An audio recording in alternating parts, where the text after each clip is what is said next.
Welcome to episode 22 of the G2 on 5G, the latest inside scoop on everything 5G. We cover 6 topics in about 15 minutes, and it's brought to you by More Insights and Strategy. I'm Will Townsend, and joining me again this week is my fellow analyst, partner in crime, Anshel.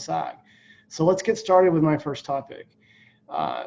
Late breaking news, Mobile World Congress 2021 will go on, but it's actually been pushed out. So traditionally the show has been in the February timeframe next year, and there's no question why. They want to put a little more distance between COVID and the show. It looks like the show will be in the summer timeframe. This should be interesting for lots of Europeans that like to take their summer vacations. They're very prescriptive about that. I know that for a fact because I, back in the day, worked for Dassault Systems, a French software company. But more importantly, it kind of got me thinking, what would be some of the anticipated themes and related announcements? And one, big probability will be Open RAN. That's been actually a huge discussion as of late. It started with discussions on Capitol Hill in Washington about how to right size the domestic supply chain for 5G. So I think that'll definitely be a topic. What are your thoughts? What are you thinking we're gonna see come out of next year's show? I think it's gonna be a lot more heavy on mainstream 5G, so lower cost 5G. Yeah. And talking about non-smartphone use cases a lot more, Mm-hmm. because I feel like right now everything's smartphone related. Yeah. So I think it's gonna be a lot more fixed wireless access stuff. I Mm-hmm. think it's gonna be a lot more IoT related 5G talk, and more actual doing than talking, because I feel like people have been talking about non-smartphone 5G use cases for a while, but Yeah. actually implementing them is going to be the big part. I agree, and it's interesting. So Huawei Connect is going on this week as well, virtually. I would normally be in Shanghai for that. I've been there the last 3 years, and I was impressed. Obviously Huawei is very embattled in this part of the country, and world, and even in Europe. When you look at what's going on in the UK and that sort of thing. But I was impressed with their focus on use cases, and they've had over the last 2 days a lot of customers on stage with them, and it's ranged from fintech to manufacturing to smart city. And I got to agree with you. It's got to be more than the smartphone, and I'm looking forward to some of the use cases that'll be shared there. But we'll see, and hopefully you and I will be able to attend next year. I'm dying to get back on a plane. So let's shift to your first topic this week. And there was a small cell announcement from Samsung, right? Yeah, so Samsung announced a new small cell. This new small cell is specifically a millimeter wave small cell for 5G. Mm-hmm. They are building it in partnership with Qualcomm for Verizon.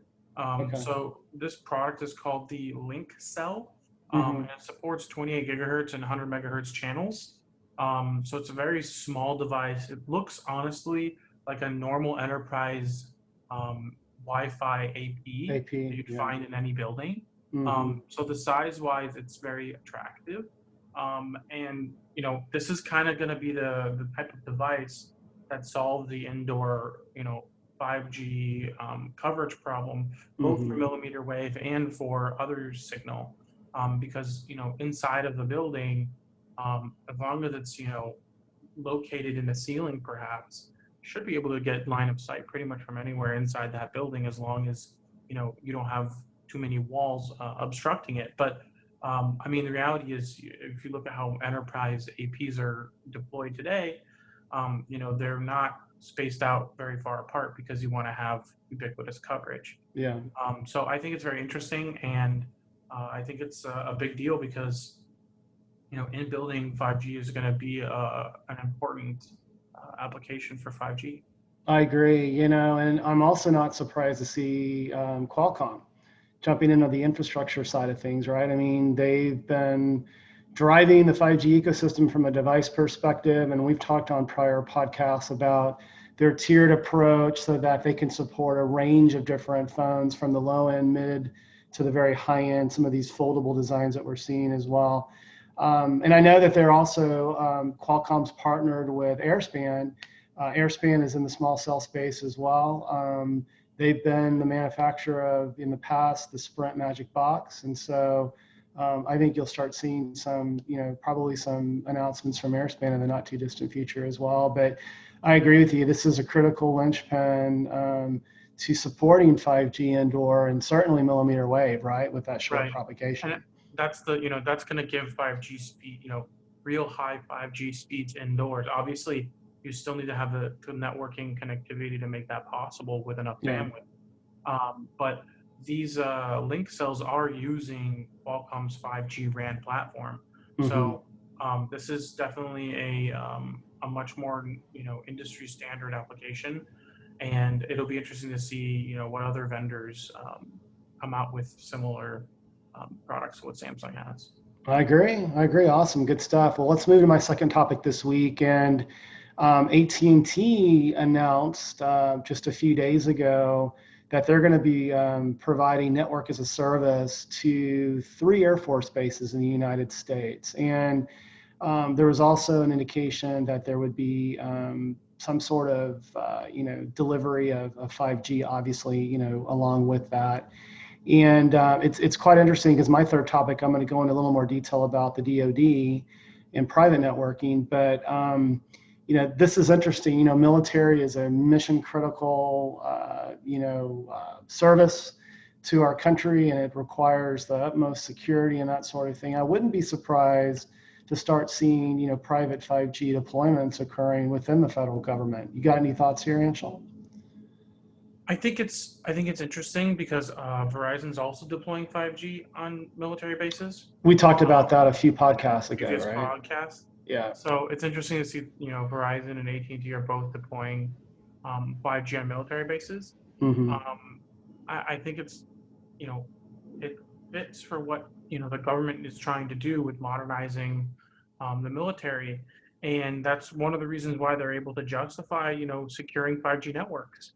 So I think because the government has confidence in these networks being more secure, they're able to adopt 5G much more quickly than I think other countries are, and will hopefully give our military a strategic advantage in terms of having better connectivity, more secure connectivity, and hopefully will propel the industry and defense department further, along with all of the branches of the DoD.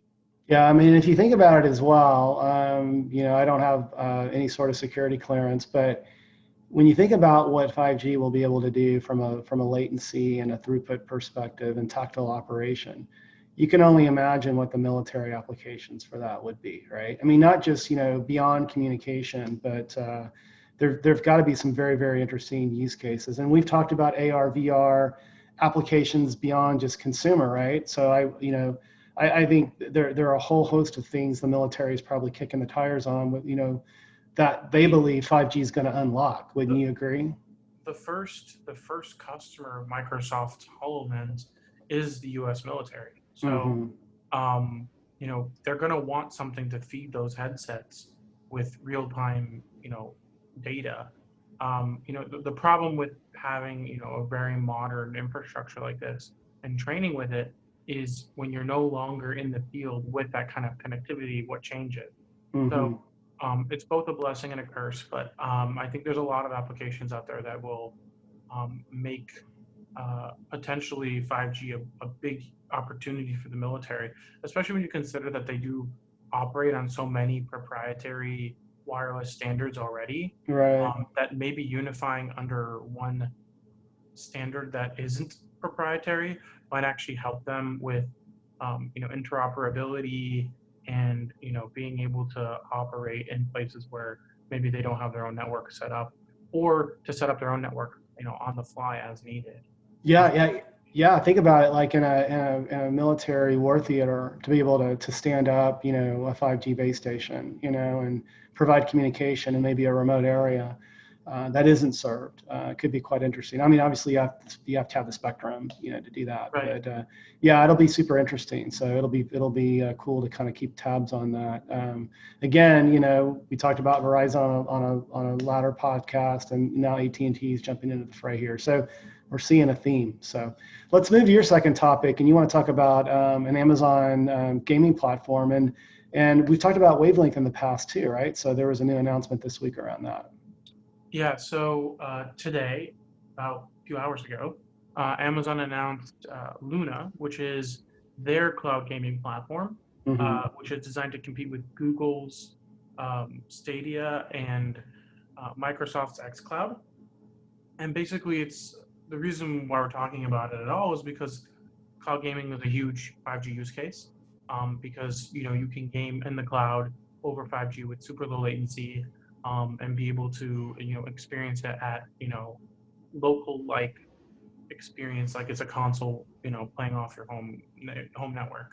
And that's kind of the idea, is being able to have a cloud gaming machine running and streaming to your phone or your tablet or your TV or whatever device you feel like.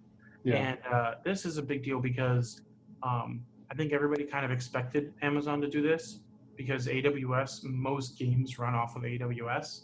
So having a cloud service almost seemed like a natural progression of what Amazon is doing in gaming. And Luna is $5.99 a month, but they also are going to have different channels for different publishers. So right now they have an Ubisoft channel. So you pay $5.99 a month, you get 100 games, but in addition to that, you can pay extra and subscribe to Ubisoft's library of games. And the idea would be that other publishers could take advantage of this and offer their content on the Luna platform, kind of like how they have Amazon Prime Video, where you have CBS All Access, HBO, and Prime Video. It's kind of the same kind of concept. And it's going to be really interesting to see how it turns out long term. They're saying that they can deliver 4K 60 over a 35 megabit connection. But in order to get that kind of a quality image, you have to maintain a minimum of 35 megabits. So you can't have any drops below that, otherwise you lose quality. So naturally, you're going to want to have a pretty solid 5G connection if you want to stream 4K 60. I'm curious. So you mentioned Ubisoft. So it's sort of like a kind of a publisher direct delivery model. What about the operators? What about Verizon, Telefonica, AT&T, 3 UK? Are they going to be able to leverage this platform, be able to monetize it, and drive some ARPU? So I don't think they've talked about that yet. And I think it's because it's so new that they haven't really probably gotten all of the carriers on board yet in terms of understanding what value proposition it has. Sure. Especially when you consider that they're also competing against Stadia and Microsoft Xbox Game Pass Ultimate. Got it. So I think it's going to be something. Samsung, when they launched the Note 20, did offer a gaming bundle which included Microsoft Cloud Gaming Service. So there are OEMs that are trying to bundle cloud gaming with their devices. But I have a feeling that there is a chance we'll also see operators do the same thing. The real issue is that operators are not standing these up themselves, so there would have to be a white labeled service or bundled as a gaming plan. So I think what's going to happen is once these cloud services are finally cemented in what they can do and what they offer, and the operators have rolled out their standalone networks, you'll start to see a gaming slice where you pay for gaming as opposed to a certain amount of data. From an operator perspective. I envision that as well. I just think it'll take time, and I don't think anybody wants to talk about it until they actually have network slicing working. But I think that's going to be the long haul play for this cloud gaming application for operators, at least. No, I agree. And Amazon, I've spent time with AWS, and they don't want to be competitive. I mean, they want to enable these use cases. So to your point, it's probably very early, sort of in the journey on this one. But I expect operators will want to jump all over this, private label it, white label it, do whatever. I don't see Amazon being as much in your face as a brand with Luna. I see Yeah. them wanting to allow publishers to leverage it as a platform. Hmm. Stadia seems a little bit more in your face, and xCloud is very heavily Microsoft branded. Yeah. Um, Xbox. Yeah. so yeah, it's not that, I don't think it's necessarily the same thing. Plus, Yeah. they bought Bethesda and ZeniMax last week, Hmm. so that acquisition is going to be a big deal for 5G because they're going to have the strongest content library of anybody when it comes to offering cloud gaming. Interesting. And Good then there was stuff. a Yeah. but there's a Yeah. second part of the announcement. Well, not related, but still cloud related. AWS Wavelength added 3 more cities to their trials with Hmm. Verizon. So they added Atlanta, New York City, and DC. In addition to the West Coast cities that they had announced, I think it was San Francisco and Seattle. So I think it's very interesting to see that they're continuing to expand into pretty big metro areas that will give them more opportunities to test out the benefits of 5G with Amazon's Wavelength. Yeah, I know. Stay tuned. I think that, AWS calls those their zones, their wavelength zones. And stay tuned. You may see yours truly in a future online piece talking a little bit more about wavelength, but I can't divulge all the details at this point. So again, stay tuned. Let's move to my third topic this week, and I alluded to this earlier. Kind of dovetails into my second topic with the Air Force. But this week, the Department of Defense basically sent out not really a tender or an RFQ or an RFP, but they kind of put out an exploratory RFI around how could they deploy and operate their own private 5G network. And I jumped on this immediately, and I think I tweeted something out. It's like, well, it's not easy. You're going to need the help of the big infrastructure providers, like the Ericssons and the Nokias and the Samsungs of the world. There's going to be a learning curve, right? And this, we talked about the whole modernization, sort of aspect of the military. Obviously, the DoD is in charge of the military, all The the umbrella. branches, yeah, the umbrella. And so this was interesting from my perspective, and I think this might lead, as I kind of alluded to before, the possible deployment of private 5G networks. Again, getting back to the need to secure things and sort of manage your own destiny. And with the Open RAN discussions going on, there are domestic software vendors and companies like Mavenir that can supply part of the RAN. And then you've got disaggregated components that are available from the likes of Cisco and HPE, as well. So I mean, I'm curious, what are your thoughts about that announcement this week?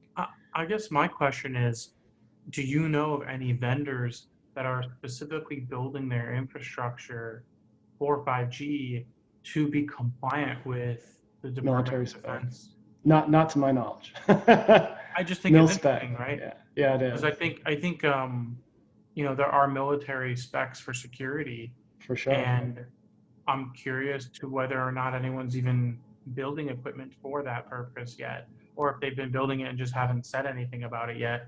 But I think that's something interesting because that's an opportunity for some vendors that might want to go after that. Um, Hmm. because I think realistically, 5G is an infrastructure.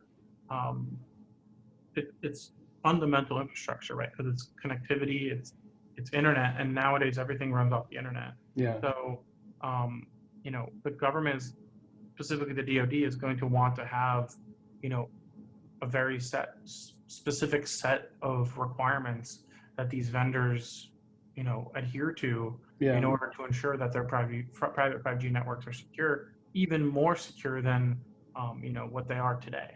Yeah, yeah, and I read through some of the questions, and they're very early in the stages. I mean, it's very exploratory. It's almost like the DoD is asking very, very basic one-on-one questions about what's required to stand up a network and operate a network. So, and I agree with you. I mean, at some point, mil spec will probably come into play. But yeah, it'll be interesting to kind of keep our eyes on this area, and it's to see if there'll be other operators not only in the U.S. but globally that are supporting their military, infrastructure, and as well as providing those those kind of critical services for first responders and those sorts of folks. So let's shift to your third topic this week, and it's about 3GPP release 17.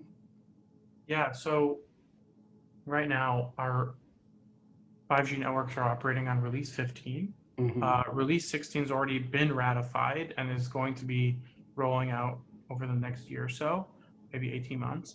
But release 17, which is the next step in 5G's evolution, was supposed to be released, I believe, next year, or at least finalized next year. And now they're saying that in December, when they meet again, they're going to probably decide how long they're going to delay that freeze. The freeze is when they lock down the spec.